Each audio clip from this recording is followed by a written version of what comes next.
Are you ready to power your next embedded project with something truly next-gen? Meet the MCX series from NXP, a family of powerful, compact, and super versatile development boards based on the ARM Cortex-M33 core. Let's start with the MCX A series, like the FRDM MCX A 153. It's the perfect choice for general-purpose, low-power projects. With up to 128KB flash and 32KB SRDM, this board gives you the essential plus great flexibility. USB-C, Arduino, microbus headers, and even a Wi-Fi expansion connector. Think motor control, analog sensors, temperature monitoring, and portable gadgets. Basically, if you're building something that needs a real-time responsiveness without draining power, MCX A has your back. But what if your project needs wireless smarts? Step up to the MCX W series, like the FRDM MCX W71.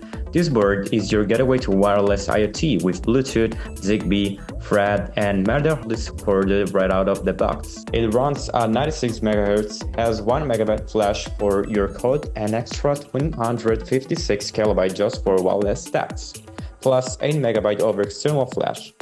It's got sensors on board, plus Arduino microbus and P-mode headers, so you can build fast. From smart home devices to wearable sensors, if it needs to connect, MCX W is the one. And if you're looking for serious edge performance, meet the powerhouse MCX N series. Boards like the FRDM MCX N 947 pack dual Cortex M33 cores at 150 MHz, 2 MB flash, and 512KB SRAM. But here's the game changer. It includes a dedicated neural processing unit for machine learning, perfect for robotics, predictive maintenance, smart vision systems, and AI-enabled sensors. You also get secure boot, hardware crypto, and a dedicated secure enclave. Need both power and protection for your industrial or AI project? This is your board. So let's break it down.